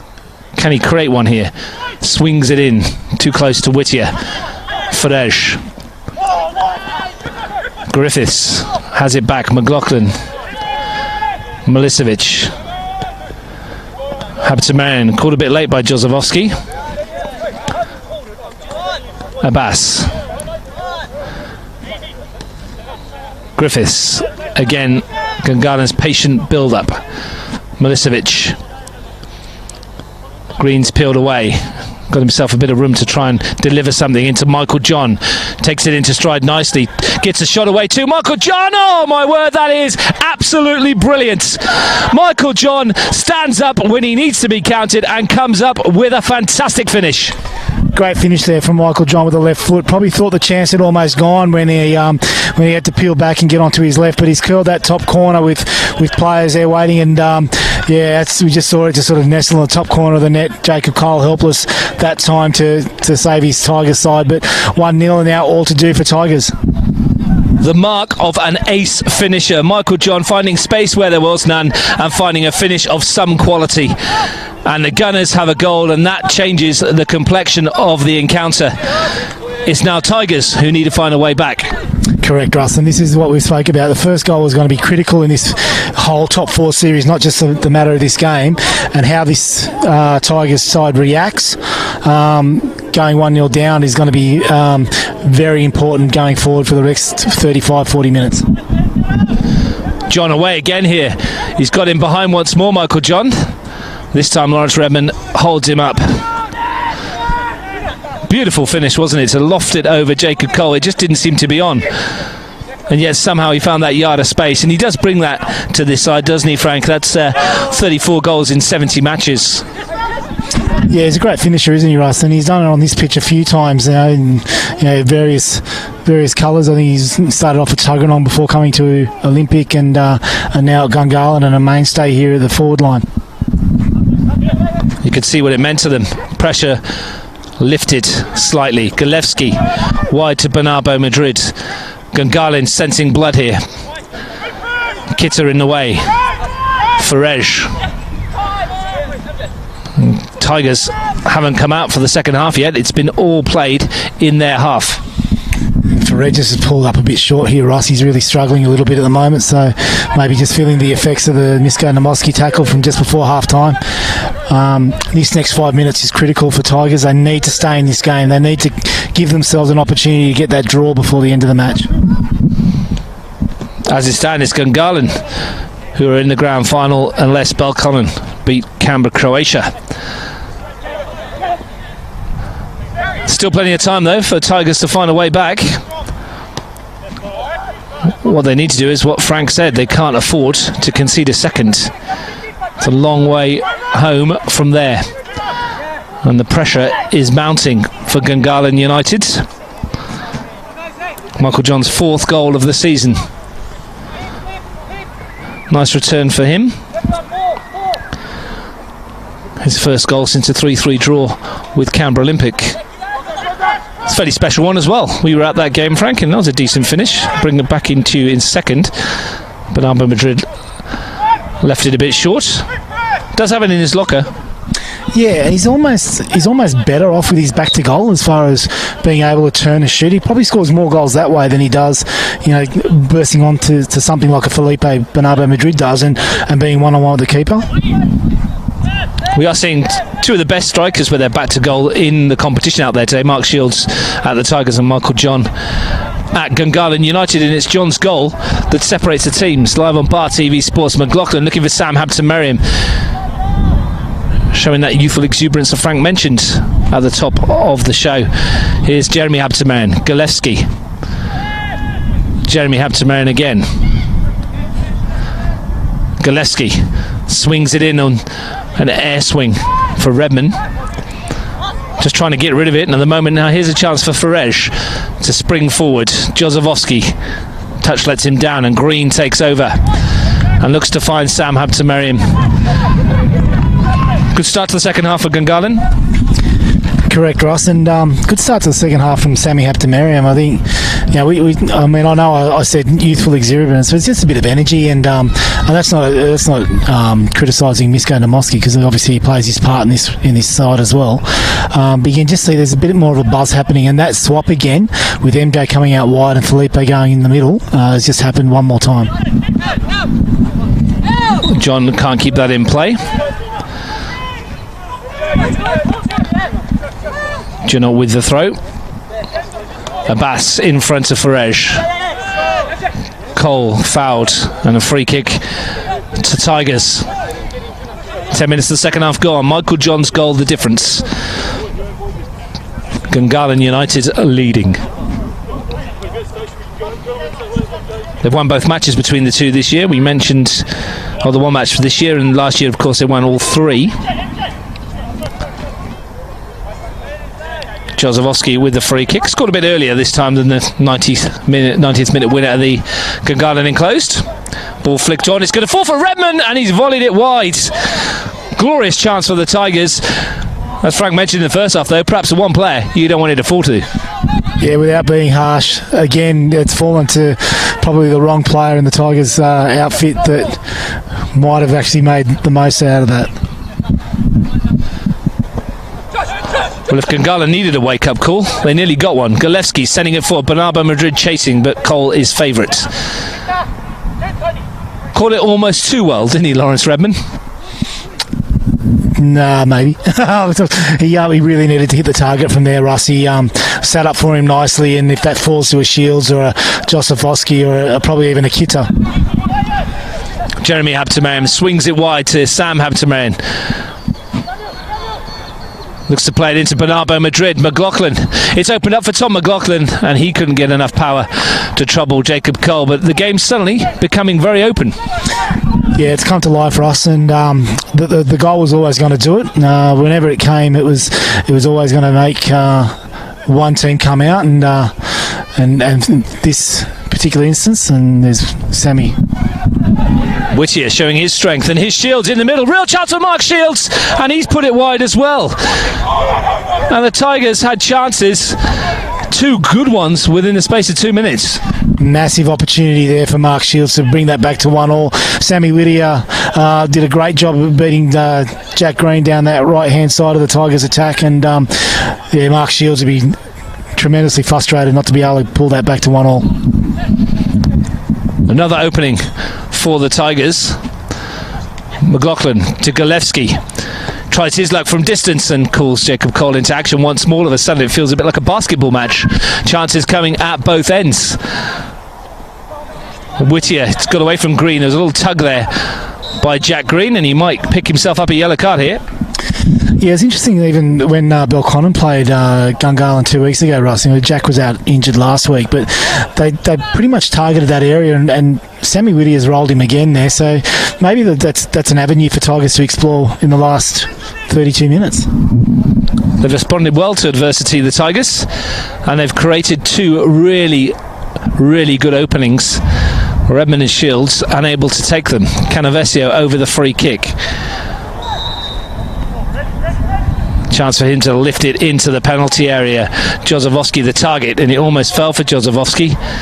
Jeremy Hampton-Merriam brings it away, and look at this, it's 2-on-1 if he could have played it forward, and he sliced it out of play. Yeah, Felipe Bernardo Madrid has made a great run and peeled off his defender and was in acres of room there if Jeremy could find him, but it's obviously come off the side of his foot. Suddenly feels like a finals football match, doesn't it? Yeah, one thing that Gungahlin want to be very careful of here, Russ, is giving away free kicks in their half, because Tigers do have a generally pretty tall team. Long throw, shields the target. Griffiths with the header. Whittier putting the pressure on Habtemariam, forcing him backwards. Does well there. Habtemariam to find Green. Runs into Jozowski. Cole. It's the Tigers' turn to turn the screw. And if Ryan Grogan was looking for a response to go 1-0 down, he'd be pretty happy with what he's seeing. Yeah, you can say what you like about the Tigers, that their character can't be questioned. They've done really well. Whittier with a long throw again. Cole was there and Laguda came and plucked it off his head. Good bit of goalkeeping, and he's tried to get Habtemariam on the front foot. Redmond was across to nod it away. Isn't it amazing how much of a long throw can cause all sorts of panic and anxiety? We've seen it throughout the season. We saw Tuggeranong score off one against Canberra Olympic last week, Frank, as well. Just a basic long throw in the penalty area, and it causes all sorts of angst. It does, Russ, and I think it's maybe because people are just probably more accurate with it, and I think that might have been Tommy McLaughlin's last contribution to the game. You can probably just see him, his last couple of passes have just gone astray. I'm just wondering whether or not he's just getting a bit fatigued there, and they've got an ample, like a brilliant substitution there to bring on in Nick Rathjen, if that's the call Marcel's going to make. They're going to make a change. Here's Galevsky. Bernardo Madrid looks to take on Juna, who stands strong once again.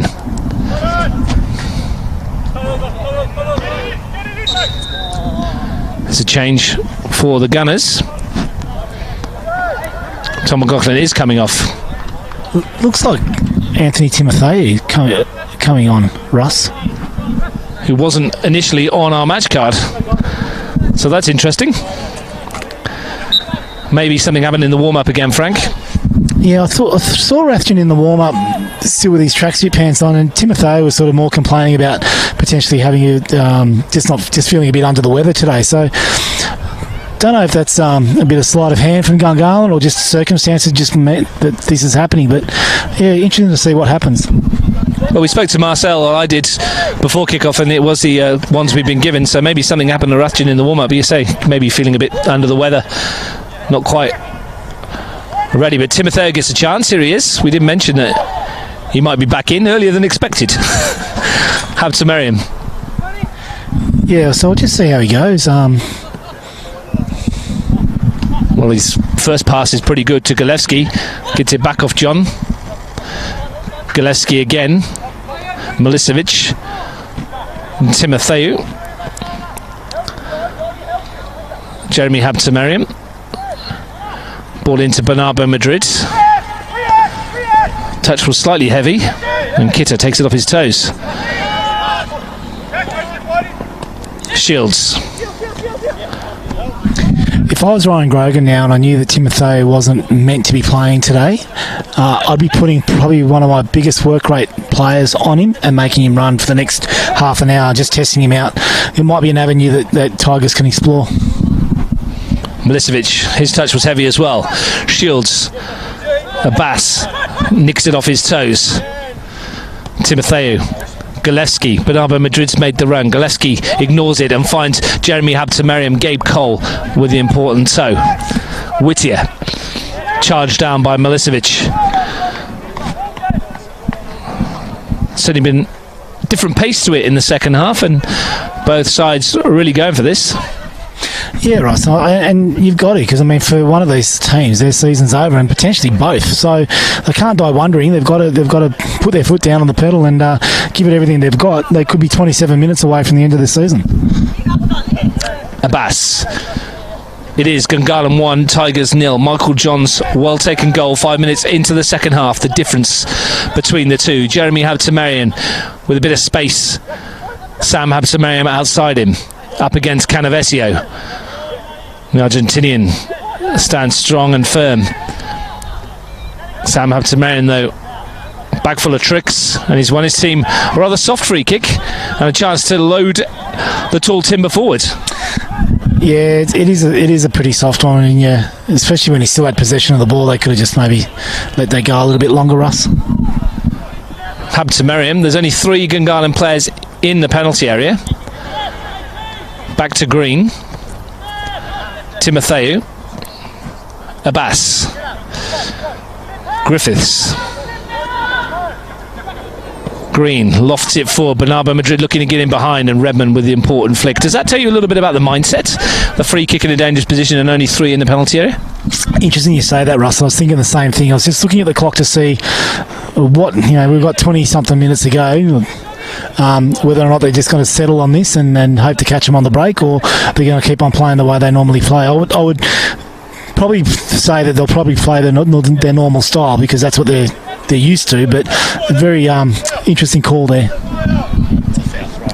Abbas. Frank off mic thinks that was a foul throw, and I think he wasn't far wrong. Milicevic looks for Green.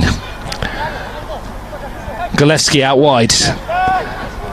That little change of direction, change of pace, taking him into the air. Good change of footwork as well, and in the end the finish wasn't quite there. But that's Josh Gillespie doing what Josh Gillespie does best.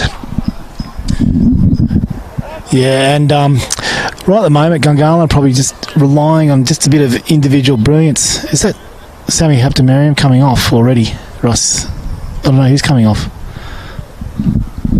Was it Zach Barbatano was coming on? It looked like Haptamariam was running over there, didn't it? That would have been a brave call. Yeah, so it looks like Bernardo Madrid coming off for Barbatano. I'm sure Felipe won't be pleased with that, but hopefully for his own sake, he's got a game to play next week. And you can hear Goran Josifovski rallying his troops in the middle of the park. Russ, he's basically said, like, it doesn't matter if we lose 1, 2, 3, whatever, we've got to go now. They certainly do. You may have caught it. I was going to say exactly the same thing. Trying to get his midfield, holding midfielders Spaseski and Kita to support the attack a little bit more. Canavesio nods it forwards. Milicevic has it in midfield. Here's Jeremy Haptamariam striding forward. Gillespie to his right. Josh Gillespie, and it sits up for Gillespie, and he fires it goalwards, and it was always fading away from goal. But they don't want to die wondering, do they? They may as well just go for it.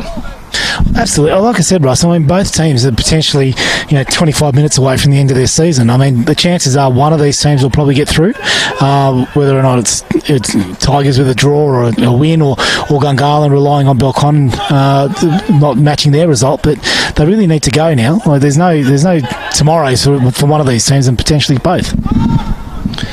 Josifovski looking to lead by example. Kita, and he's been clipped by Timotheo, who wasn't going to be on the match card, but has now found himself in the referee's notebook. The third Gungahlin player to see yellow, 2 from the Tigers as well. No card jokes this week. No occasion. No birthday, Father's Day, anything like Valentine's. Halloween soon, isn't it? Do they give out cards for that, or just dress up in their new tops? Well, it's my birthday in a couple of weeks, Frank. What you bought me? Probably an Arsenal shirt. You did buy coffee again this morning, though. Refused to let me pay.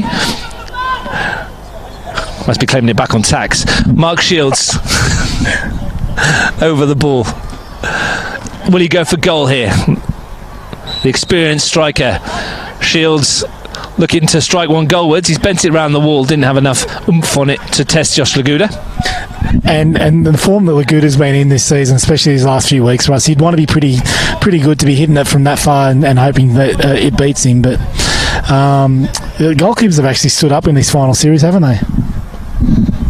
Certainly have. They've been reasonable for most of the season, the goalkeepers. We've got to pick our best 11 for the M&M podcast show at some stage, Frank. You've made a start on that, I know. So if you're interested in that, make sure you tune in to the M&M podcast. You can listen to me and Frank discussing Premier League football with Matt Nicoletti. Gabe Cole swings that wide, and Josifovski's got a bit of space here, and he's got 3 numbers in the area. One of them was Shields lurking, and Laguda strong. Finds Timotheo. First touch for Barbatano. Inside to John. Barbatano again. That's something different as well, doesn't he, Zach Barbatano? More pace, more enthusiasm, and an eye for goal. Yeah, and interesting, just talking to his father before the game, Joey, he's saying that he's done really well in his schooling, and now he's potentially off to ANU. Yeah, congratulations. Good boys at ANU as well, I hear you were saying. He is, yeah. So good to see some. We got some of the. the players doing well academically as well. You're just hoping that Jordan can get a hugely well-paid job to keep you in the manner to which you're accustomed when you retire. Yeah, I mean, he's got $250,000. He's listening in as well, Russ, so I'm waiting for the next text message. I'm sure it'll come. He can pay you back $1 at a time. Won't take him long. Jordan Casher probably in action tomorrow for Canberra Olympic against Monero Panthers in the bottom four final series. Myself and Steve Forshaw will bring that to you from 1:30. Tuggeranong Woden West in the Southside Derby at 3:45. Tuggeranong out of the bottom four final series, but they never like losing the Southside Derby, so that one might be a bit tasty as well. Woden still in with a shout. Farej in behind, but the flag went up for offside.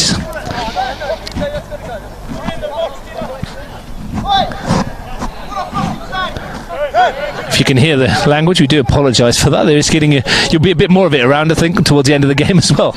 Just rest assured, it's not us, Russ. It's coming from the coaches area.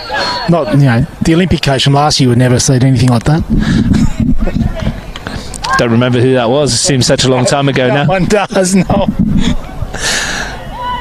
Hard to fathom. It was over a year ago that we were here. Barbatano chasing. Juna got there ahead of him. Now Farej. Can he deliver something for the Tigers? It's not a bad looking ball. Milicevic has helped it on its way. It's going to fall for Whittier, who drives it goalward. Green got a block in initially and helped out by Jeremy Habtemariam. For a moment it looked like we were going to see another Sam Whittier special. Meanwhile, Michael John has set Jeremy Habtemariam on his way, one-on-one with Spiseski. The retreating Tigers defender, though, stands up well. Antoni Spiseski is just made of iron, as Ryan Grogan said before kickoff today, and he's been cleaned out there by Jeremy Habtemariam, and he's going to get a yellow card. A little bit agricultural. And he's been outstanding, especially in this particular game here, Tony Spiseski. He's really stood up, and you can actually see his leadership over the last few weeks, Russ. I know we mentioned that he's been backing up and playing 23s, but that shows just what sort of person he is. That is an established first grader, a senior player in this side, but he's willing to sort of give up his Saturday or Sunday morning to go out and help these guys play 23s, and he's really copped a pretty hefty challenge there from Jeremy Habtemariam. Getting some treatment from Michaela Day, who you can see in action tomorrow. WNPL semi-finals, Belconnen United versus Gungahlin United at the Riverside Stadium off the back of Canberra Croatia versus Canberra Olympic. Women's turn to take centre stage in the WNPL semi-finals. Tony Spiseski gets to his feet rather gingerly. I'm sure he felt that one. Maybe he's thinking twice about playing tomorrow now, but I doubt it. I think if Tigers make the grand final, I don't think you'll see him out on a Sunday at Riverside. Green towering header to clear. Kitter steps in, gets it on that left foot. It might fall for Kitter again. Into the area, goes down under the challenge, right on the edge of the box from Griffiths. Just me, Russ, or does it look like there's just a bit of panic setting in for Gungahlin? Well, they couldn't get rid of it here because they're on the break. Gillespie from Sam Habtemariam. Michael John up as well. It's 3-on-3. It's Gillespie goalwards. And again, Cole equal to the task. It's going to be like this for the rest of the game, you'd think, Frank, for the next 20 minutes or so. Tigers pushing everything they've got, and Gungahlin looking dangerous on the break. And just some of the tackles just in and around the box Gungahlin are making, just very cautious around there. Whittier tries to fire it in. It's come off the heel of Green, who can pick up the pieces in midfield. Tom Milicevic does. And he's found Sam Habtemariam, whose touch is way too heavy. Jozovski, Kitter. Jozovski, Tigers growing in confidence, growing in belief. Jozovski, little futsal twist. Canavesio wide. Chance for him to lift it into the penalty area. Shields is a target. Under pressure from Abbas. But they're just building something here, Ryan Grogan's team. And again, we talk about next goal, Russ. If Tigers do manage to pull one back, then obviously it's going to be charge of the light brigade for Gungahlin to try to get that win. But it'll be interesting to see if that mindset would change for Tigers and they revert back to pretty much 11 behind the ball. Sam Habtemariam, Milicevic. They've made all their subs. Marcel Munoz. Ryan Grogan might have a trump card up his sleeve in Alex Olorigby. Came off the bench to grab the winner last week. Barbatano chasing. with 50 minutes or so to go. You wouldn't be surprised if they chucked him on, if he's fit. Seems an obvious one. Well, not many players have scored anywhere near as many goals as Alex O'Ridgeby have in our local NPL competition. It's definitely knows his way to goal, Russ. 109 in 161 games, and 109th was last week. Barbatano's got pace. Redman is back. Cole's made a decision to come early, and he's unbelievably just cool as you like, Jacob Cole. Gillespie, Barbatano will nibble. It's a free kick. How good was that? Oh, I thought he'd messed it up, but hats off Jacob Cole. We're bowing down to you here in the commentary area. That was outstanding. Well done.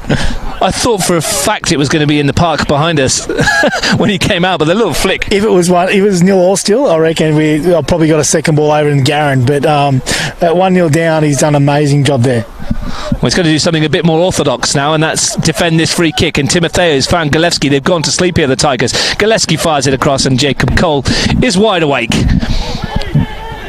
and bowls it out to Canavesio. Now Whittier charging forwards.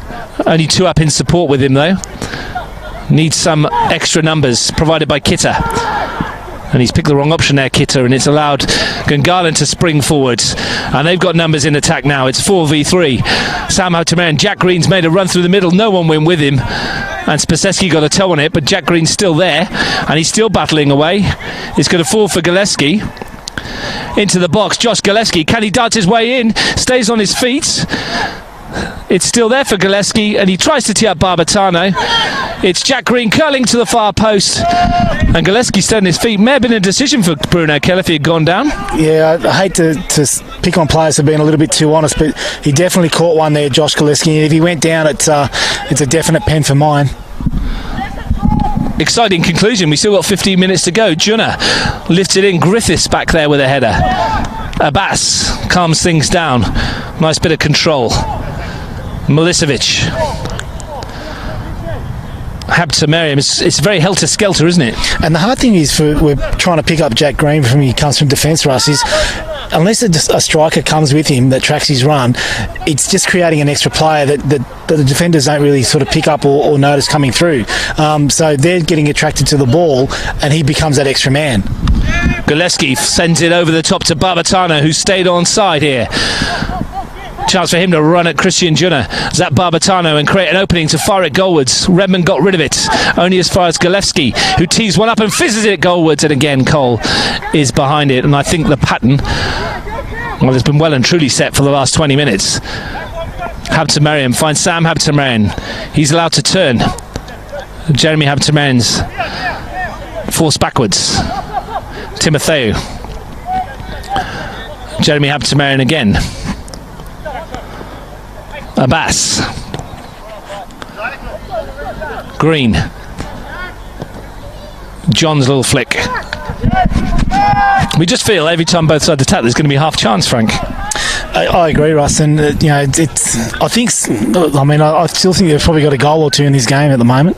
As the cloud's starting to come over as well, Russ, just maybe change the whole aspect of the game a bit more. And Spaseski looks like he's moved a little bit more forward. They might actually go 3 at the back here, Tigers, and match a Gungahlin sort of formation. Still very balmy up here, isn't it? It's a lovely day. A little bit of a breeze, not too bad. John finds Timotheo. Houteman's made a great run down the middle here, and that's a good ball to find him. Jeremy Houteman in behind. Can he finish them off once and for all? Barbatano should, and Barbatano has. It broke for the substitute, and he finds the net, and the Gunners look like they may be getting 3 crucial points. Yeah, interesting there, Russ. Spasevsky coming out of that back four, moving into midfield, just left the door open a little bit for Houteman, and obviously a great finish there from Zach Barbatano. But I think the one thing in all that was the lead-up play and the ball through from Timotheo to find Houteman running through the middle. Beautifully weighted, well worked. Someone who probably wasn't prepared to play today, and he stood up for this side again. Well done, Donny. The second goal of the season, a 7th at this level for Zach Barbatano, off the bench and on the score sheet at a critical time. Tigers have made a change. Hus Faraj has come off. Daniel Grove has come on in the middle of the park to add extra numbers. Long way back here for the Tigers. They've got 10 minutes or 12 minutes plus stoppage time to find a way if they can. Canavesio, Jozefowski. No movement from Alex Olarugby either, which is surprising. Yeah, I guess that's not Alex's fault. I guess that's up to Ryan. He's got a lot of decisions to make in the next 11 minutes because right at the moment they get bypassed by Gungahlin and they're out of the series. May as well throw everything at it, you would think.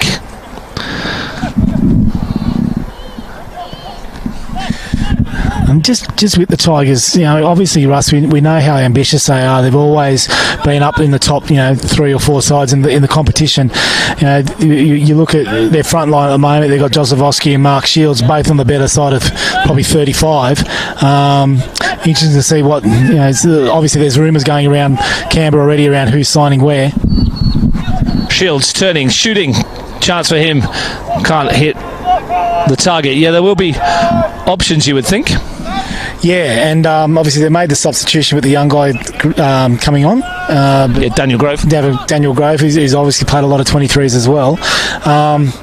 It might just be an opportunity now for Ryan Grogan to start building for next year and having a look at the young guys against a good side. Jeremy Habtemariam, whose run made that second goal. Sam Habtemariam up against Canavesio again. Jeremy Habtemariam in support. Steps away from Grove. Twist on the edge of the area. John Habtemariam, confidence now flooding through this Gunners team as you would expect. Gillespie swings it in. Michael John was there. Canavesio knocks it clear. Was just too high for the centre forward. Whittier. Shields tries to find Whittier again. He does well there, the forward, and Whittier can advance. He's got Jozefowski in the centre. Whittier still going, runs into Griffiths. Into the final 10 minutes, and Shields concedes a free kick. Yeah, Russ, and you can see there's a few tired bodies there, some hands on hips, and Sammy Whittier, who I mentioned earlier in the game, was massive work rate. He's really looked like he's cooked for the rest of the day. Yeah, hands on his thighs. Spaseski runs into Abbas, gets the free kick. Buddy Abbas with the foul. Coming together, and it's a free kick for the Tigers. You feel for Spaseski. Probably not much that Buddy Abbas could have done with that, but Spaseski's been on the end of two really big challenges. Well, Abbas certainly felt that one. Tony Spaseski in full flight. Jozefowski over the free kick. Everybody near the penalty area. Jacob Cole, with 8 minutes to go, is on the edge of the D inside the Gunners' half. Bit of a change from the first half, isn't it, Russ? Jozefowski lifting it into the penalty area towards that far post. The header goes goalward, and Laguda has made the save, but the whistle had gone. Not sure what for, though. Did you see a foul there, Russ? Or? Looks like it was a nudge on the far post, but it was very minimal contact for me. It was a good ball there from Goran. Beat the first man and in a really good area. Abbas slides it into the path of Gillespie. Nice little flick to find Timotheu. This game's always made for Anthony Timotheu now, isn't it, with his range of passing as the Tigers start pushing numbers forward. Grove with the long ball, good one too, to pick out Whittier. He's got a bit of space here, Sam Whittier, to lift something into the area. Jack Green, though, in the way. And now challenging with Whittier and coming away with the ball, but he's run into Canavesio, who's charging forward and wins his team a corner. Chance to throw everybody up there. Yeah, look, there's only going to be a few more opportunities now for Tigers to get themselves back in the game. They do only need the one to actually get themselves back in the game and then throw everything forward for the next one. But it's starting to peter out a little bit, Russ. Tigers need a goal, and they need it soon. 2-0 down with 7 minutes plus stoppage time remaining. Jozefowski swings it deep. Juno is the target, wins the header into the crowded penalty area. Shields is there, finds Juno, who swings it goalwards, but straight at Josh Laguda. And he was looking to release Habtemariam. Instead goes short to Griffiths. Green. Golevsky. Bit of space in which to work. Barbatano, whose goal might prove to be the killer blow. He's done well there, the substitute, to Golevsky. In with the challenge on Jozefovski. Milicevic. Griffiths to Jeremy Habtemariam. Finds Sam Habtemariam. Does well to come in field to Milicevic, and Gungahlin trying to take the sting out of this with a string of passes, making the Tigers use up their energy. And when they do this, they do it well. Yeah, this is ideal for this side. 2-0 up, keeping possession. Green, Habtemariam, can he inject some forward momentum? He can. Pass one, pass two. Sam Habtemariam, good run this. Jeremy Habtemariam rather, swings it in. Just ghosts past players, Jeremy Habtemariam, doesn't he? As if they're not even there. It's that ability just to inject that pace. Yeah, it's a good turn of pace, and obviously he's got he's got all the technique to back it up. And he's really stamped himself as one of the preeminent midfielders in the competition now. Abbas wants an option. Timotheo provides it. And then Milicevic slides it forward to Golevsky. Jeremy Habtemariam tried to return the compliment, but Canavesio got in the way, and Cole will bring it forward for those in yellow, but he dawdled, and Jeremy Habtemariam wins it back. Barbatano, he's got Michael John through the middle. He had Sam Habtemariam, and Michael John has pulled up lame here. This isn't good for the Gunners, potentially for next week if they do get to the grand final.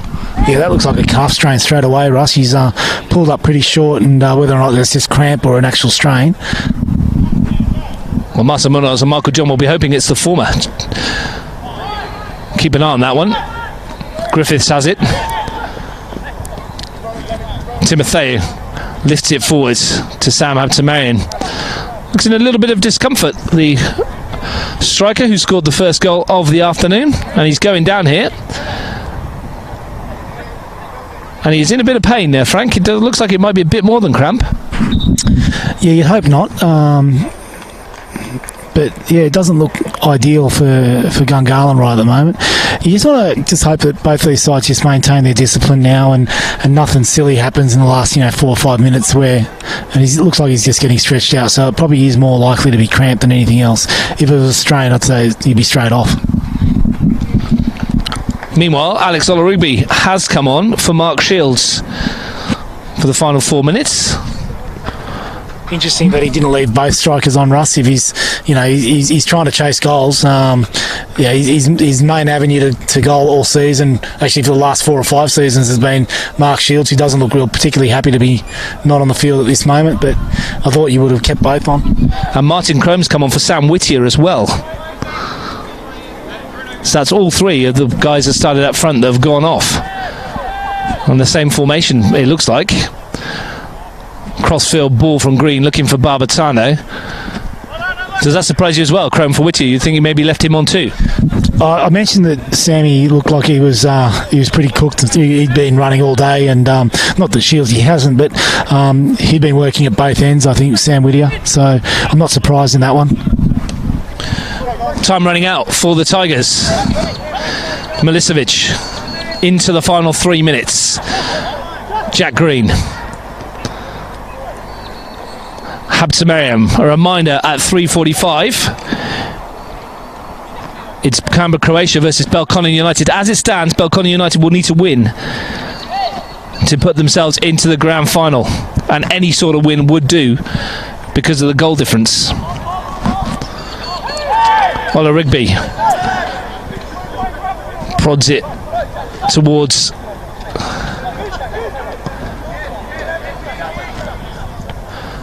one by Kidder. Flag goes up against Daniel Grove. So Gungahlin, by my calculations, are on -3. Belconnen on -1. So a win for them would put them through on goal difference, Frank. And that's going to make for a rather tasty encounter, because Canberra Croatia against Belconnen is usually pretty tasty.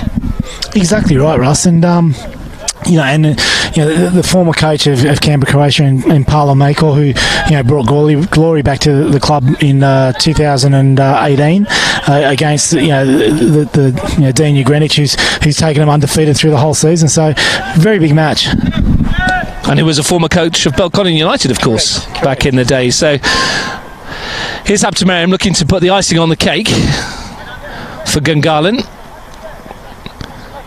Needed to get a win today. Looks like they're getting the job done unless something rather dramatic happens. And it's Deakin Stadium, so we generally see late goals. We've seen some dramatic conclusions to matches here this season, mostly involving Canberra Croatia. Here's Barbatano. John, he stepped away. Michael John can finish it here and just fires it over the crossbar. Possibly could have taken another touch. Calf seemed all right. It's amazing as a striker how it suddenly disappears when you've got an opening at goal. Timotheo too strong for Daniel Grove and then tries to slide it through. Redman is at the back. Junna. Chrome again. Abbas was in the way. They need to get on with it here. 30 seconds plus stoppage time to find 2 goals to keep their dream alive. Chrome. And Abbas sees it out of play.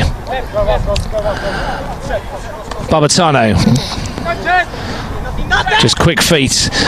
And John tried to go outside and Barbatano went inside. Made a difference, Barbatano. Yeah, look, I've probably said this a few times, Russ, between Sammy Haptomariam and Zach Barbatano. They both make a lot of going on on the other side of the pitch, Russ. Yeah, free kick. Ryan Grogan, I think, wanted a bit more than a free kick.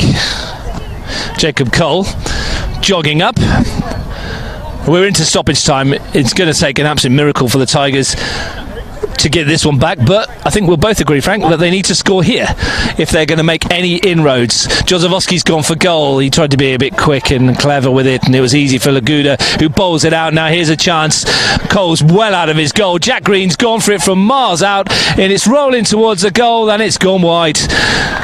Jack Green from just inside the Tigers' half. Yeah, interesting also the amount of chat going on the other side of the field, Russ, just from the coaching staff, pinpointing at the linesman around a foul that he's flagged for on the other side of the field too. Cole lifts it forward. Martin Chrome challenging with Abbas. And Abbas has it under his control. Does well to find Lachlan Griffiths. Jack Green, he'd be disappointed he's not scored from that last shot. Good ball forwards. Jeremy Haptomariam. Canavesio slides in for the challenge. Might this be the Argentinians' last game for the club as well? They'd like him to stick around if they could. Yeah, I guess that's always the question with imports, is whether or not they can stick around and whether it's worth their while financially as well, Russ. Jozowski still going to the end. A lot of space on this near side. Ola Rigby with Griffiths. Martin Chrome had acres on this near side. Griffiths has come away with the ball. Grove can't pick up the pass. Timotheo stretches his legs and just drifts past a couple. Runs into the not inconsiderable presence of Michael Kitter. We're well into stoppage time here, Frank. Yeah, so we're in our 3rd minute of stoppage time, Russ. I don't know if there'll be as much as there was in the first half. Can the Tigers give themselves a sort of briefo? Jozowski, Chrome on the far post, brought it down. Here's a chance. It's off the line. Griffiths stretching. Grove back into the danger area, and it's found a Gungahlin shirt. Haptomariam's been brought down, and that probably was the last chance for them to get back in it. Yeah, massive opportunity there to pull one back there from Martin Chrome. He could have actually hit it first time. When he decided to take the touch, he really needed to make sure that nestled in the back of the net. Time the enemy for Tigers FC, and the 2 goals from Michael John and Zach Barbatano seem to have done enough for Gungahlin. It won't guarantee them a place in the grand final. That all depends on Canberra Croatia. It'll be a strange sight to see those in black and white cheering for a team who gave them a hammering last week, and also where there was a little bit of undercurrent there, Frank. Yeah, I guess you cheer for whatever will suit you at the time. So, yeah, I mean, the black and whites will turn red for the next 2 hours or so. But big opportunity for both Belconnen now, and to take that on and see how where they take it. Griffiths. We'll talk about it a bit later on. It'd be worth reminding you, though, that it was very close to Belconnen winning when they were here last time. Gungahlin United needed to win, and they've done the job, Frank. They've got the 3 points that they need. They move on to 4 on the ladder, and they keep their dream of a grand final repeat alive. Yeah, look, I guess the first goal was always going to be the killer goal, Russ. Whoever got that was going to be putting themselves in the box seat and really putting the onus on the other side to come out and try to break them down. So, look, that's the end of the season for Tigers. It's it's been largely a successful one. Now it's a matter of working out who they want to retain and who they want to try to recruit. For Tigers, it's all over. For Gungahlin United, the dream lives on. Michael John and Zach Barbatana with the goals, giving them the points that Marcel Munoz and his team needed. They now wait and see. Belconnen United know that a victory in 90 minutes against Canberra, Croatia will put them in the grand final. For Gungahlin United, just wait and see. They've done what they had to do. The final score, Gungahlin United 2, Tigers FC 0.